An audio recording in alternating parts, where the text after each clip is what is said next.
Bonsoir mes bien-aimés. Nous sommes aujourd'hui le jeudi 17 février 2022. Nous nous approchons petit à petit de la fin du mois de février. Le Seigneur est vivant. Il continue de prendre soin de nous. Il continue de nous garder en vie parce que notre mission sur cette terre n'est pas encore terminée. Il continue de nous garder en vie parce que nos enfants ont encore besoin de nous.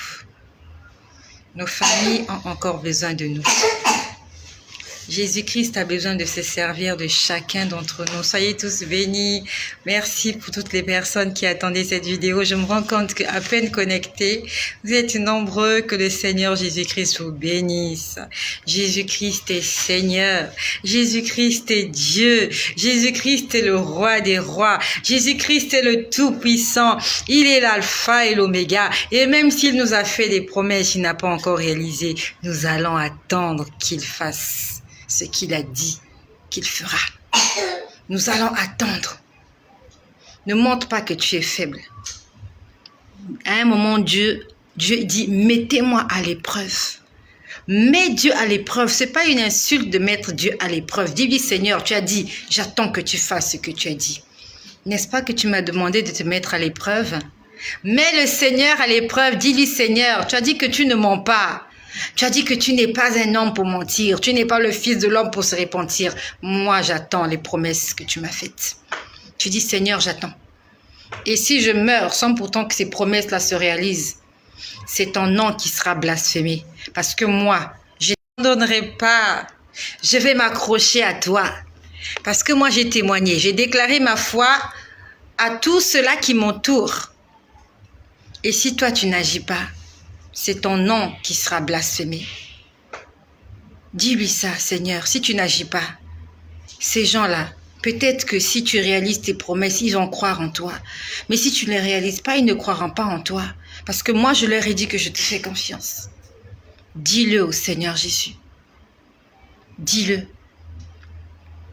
Fais comme Jairus. Ta fille est malade. À la limite, elle est même morte. Tu vas chercher Jésus. Tu dis, Seigneur, ma fille à la maison, elle est en train de mourir. Si tu ne viens pas, elle va mourir et je vais l'enterrer. Mais entre-temps, regarde toutes ces personnes qui m'ont accompagné.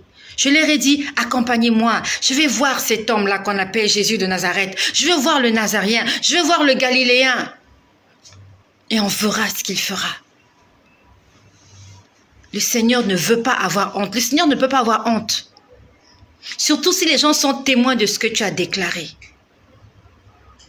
Si tu as dit à des hommes, cet homme-là était un homme riche. Jairus était un homme élevé en dignité en Israël. Il est venu voir Jésus. Il n'était pas seul. Il était accompagné. Il a dit, nous allons partir voir cet homme. C'est sûr que lorsqu'il marchait, les gens se disaient, non, Jésus ne peut rien faire pour ta fille. Non, mais il fera rien. Non, il fera rien. Jésus est parti et il a ressuscité la fille de Jairus. Lorsqu'il est arrivé à la maison de Jairus, il a dit aux gens, taisez-vous, ne pleurez pas, la fille est en train de dormir. Les gens étaient en train de se moquer de Jésus. Dieu n'aime pas qu'on se moque de lui. Laisse-les que les gens se moquent de toi. Dieu va les confondre.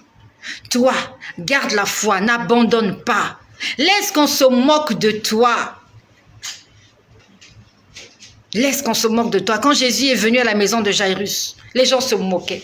Il a dit aux gens, ne pleurez pas, la petite fille dort. Oh, les gens rigolaient. Il vient d'où celui-là? Qu'est-ce qu'il nous raconte? Cette fille-là est morte. Les médecins ont confirmé. Elle ne respire plus. D'abord, elle est devenue toute bleue. Elle est devenue raide. Son corps a atteint ce qu'on appelle la rigidité cadavérique. Mais Jésus-Christ est venu. La fille était allongée sur le lit. Il a regardé. Il a dit, Talita Koumi, jeune fille, lève-toi. Il n'a pas crié comme pour Lazare. Jésus n'a pas crié. Pour Lazare, Jésus avait crié. Parce qu'il fallait que Lazare entende la voix du Messie. Lazare était dans la tombe et la pierre était roulée. Il fallait que Jésus hurle pour que le corps de Lazare entende la voix du Créateur. Il s'est reconstitué. Même pas il s'est reconstitué. Lazare n'avait jamais pourri. Quand Dieu veut faire quelque chose avec toi, cette situation-là ne pourrit pas. Les hommes croient qu'elle est pourrie. Mais Dieu la garde intacte. Dieu formalise, c'est le faux formol. Dieu formalise ta situation. Il le garde au frais. Les gens croient que c'est pourri. Les gens croyaient que Lazare était pourri. Lazare n'était pas pourri. Son corps était intact parce qu'il attendait la résurrection. Parce qu'il avait rencontré Jésus. C'est la meilleure des choses qu'il avait faites. Lazare était l'ami de Jésus. On nous dit que Lazare était l'ami de... On nous dit que Jésus aimait Lazare. Ils étaient des amis. Et toi, aujourd'hui, tu veux que Jésus vienne ressusciter ce problème qu'on a dit qui est mort. Est-ce que tu es l'ami de Jésus? Est-ce que tu es son ami? Jésus n'a pas ressuscité tout le monde. Jésus n'a pas ressuscité tout le monde. Beaucoup de gens ont été guéris, oui. Mais il y a eu moins de résurrection que des guérisons. Est-ce que tu es l'ami de Jésus? Comme Marthe, comme Marie. Tu t'es dit, si Seigneur, tu étais là, nos frères ne seraient pas morts. Ces femmes-là, elles l'ont dit parce qu'elles ont cru en Jésus. Est-ce que toi, tu crois en Jésus? Ce n'est pas là l'objet de mon partage ce soir. Le Seigneur veut nous enseigner quelque chose. Vous voyez, je me laisse guider par le Seigneur. C'est pour ça que je n'aimerais plus mettre de titres à mes partages. Parce que quand je mets des titres, souvent, ça va à l'encontre de ce que j'ai dit. Donc, je bénis toutes les personnes qui sont là. Je vois Bangui Koya qui est là. Je vois Ruffin Patnelli. Je vois Solange Edimo. Je vois Pascaline Telamio. Vous êtes nombreux, vous êtes nombreuses. Je vois Ola Triomphé. Ah, Ola Triomphé, c'est quelqu'un de nouveau. Bienvenue, Ola Triomphé. Bienvenue, je vois Sonia François. J'attends les promesses. Amen. Alors, je vois beaucoup de gens. Je vois Rayon du Soleil qui est toujours là. Fidèle au poste, je vois Bétrus des USA. J'ai pas oublié un Bétrus des USA. Je vois Win KMF. Alors, je récapitule. Bétrum, ce sont les USA. Rayon du Soleil, c'est la Guadeloupe. Aujourd'hui, j'ai pas oublié. Alors, Sonia François, je sais pas. Sonia François. Madly Désiré, bonjour la Guadeloupe. Hier, j'ai vu un message de la Martinique.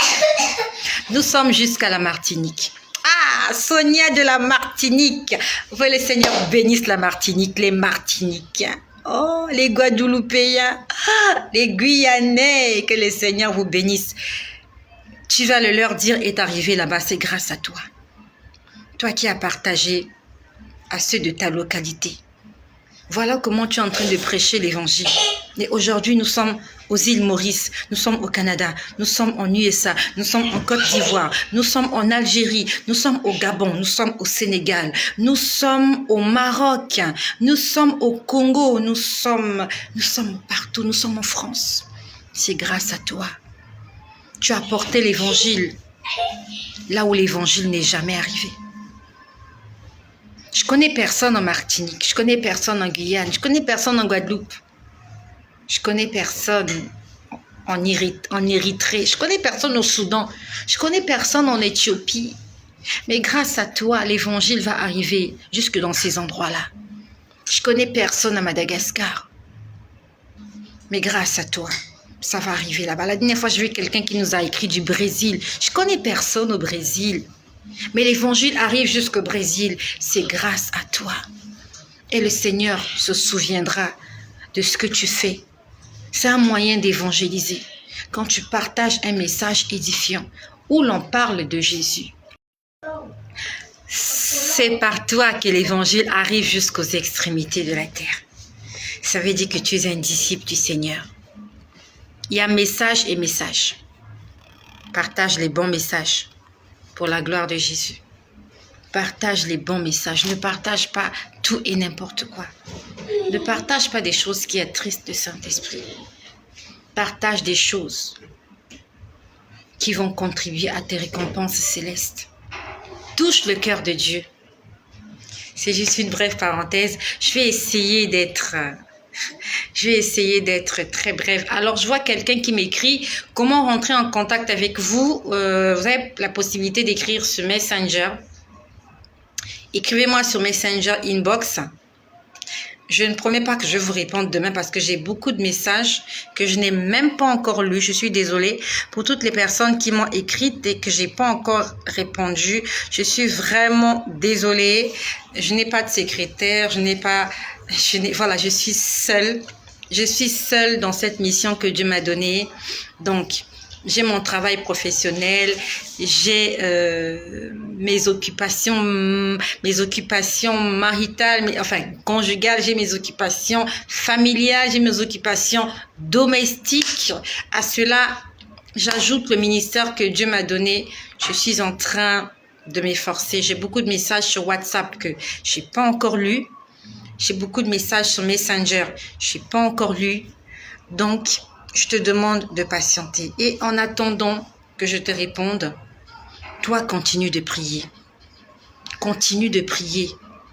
N'attends pas que je te réponde pour prier. Prie et demande au Seigneur de te donner une directive. Parce qu'il s'agit de ta vie d'abord. Il s'agit de ton problème. Chacun de nous a un problème. Même quand on va à la clinique, on va à l'hôpital, chacun attend son tour. Donc, en attendant ton tour, si tu peux courir à la pharmacie, t'acheter un cachet pour déjà diminuer ta douleur, gloire à Dieu. Vous êtes lents, vous êtes nombreux dans la file d'attente, vous êtes nombreux et je suis seule. La Bible nous dit, la moisson est grande, mais il y a peu d'ouvriers. Il y a peu d'ouvriers. Et j'essaye vraiment de faire avec la force et les moyens que Dieu me donne. Vraiment, j'essaye. Donc, pour toi qui m'as écrit, si je t'ai pas encore répondu, je te présente toutes mes excuses.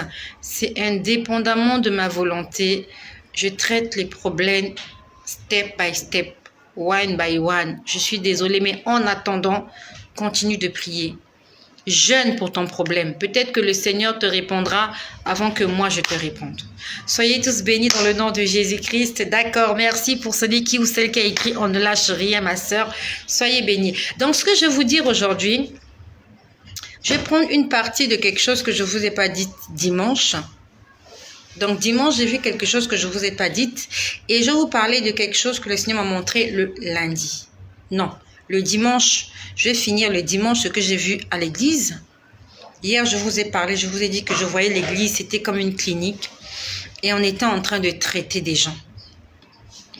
Et je vais vous parler de ce que j'ai vu le soir quand je suis rentrée. Parce que le soir aussi, Dieu m'a parlé. Et je remercie le Seigneur parce que je n'ai pas écrit. Seigneur Jésus, merci. Je n'ai pas écrit ce que je vous dis. C'est resté là. Le Seigneur m'a donné une mémoire extraordinaire. C'est pour ça que j'aimerais m'adresser aux élèves, aux étudiants, à tous ceux qui vont encore à l'école. Fais du Saint-Esprit ton meilleur ami. Il va te donner une mémoire de fer. Il va te donner une capacité incroyable. Tu seras juste là en train d'assister le cours. Mais le Seigneur va te permettre de retenir ce cours-là jusqu'au jour de l'examen. Tu n'auras peut-être pas besoin de le noter.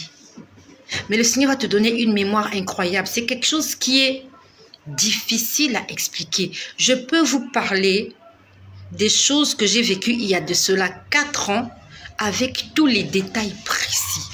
Je peux vous expliquer des choses. Avant que je connaisse le Seigneur, je ne peux pas vous dire ce qui m'est vraiment arrivé. Avant que je connaisse le Seigneur, j'ai juste des flashs, des petits souvenirs. Mais depuis que j'ai connu le Seigneur,